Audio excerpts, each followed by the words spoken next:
I want to start with some comments from President Obama about this whole Nigerian episode, these poor girls kidnapped by the Islamic terrorist group Boko Haram. Listen to what President Obama had to say last night.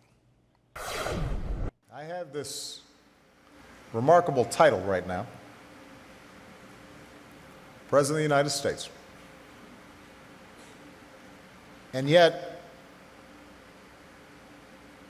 every day when I wake up and I think about young girls in Nigeria or children caught up in the conflict in Syria, when there are times in which I want to reach out and save those kids. Very interesting. In addition, the First Lady sending out this tweet related to the Nigerian kidnappings.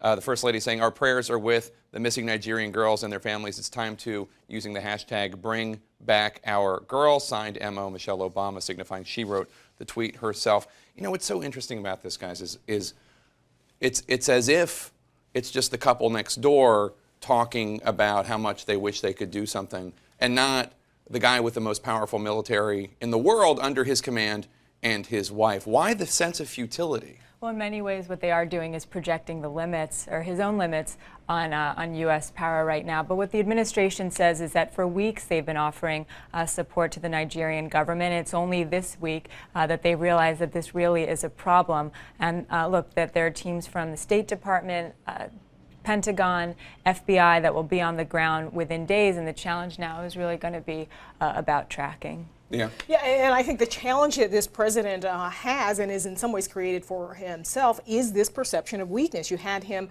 say that the Obama doctrine a couple of weeks ago was this idea of hitting singles, hitting doubles. Every once in a while, you hit a home run. So you imagine that this is only going to underscore a lot of the criticism that people have had of him, which is that there is this sort of shrinking of the American footprint and a shrinking of this idea that America is this indispensable nation. And there are those, as you know, in the human rights community as well as conservatives who say, you know, the limits that you're setting, you are setting. Right. We could be doing more to help the children in Syria. And especially all the more profound that he was making that statement last night at a Shoah Foundation fundraiser around the Holocaust. But even the First Lady's tweet, "Bring back our girls," that's already been tweeted out over 1 million times over the last few weeks. So a little late to the... Yeah, they're very late to this groundswell of sort of, Twitter activity and Twitter activism. So here she is, I think, as you said, a little late.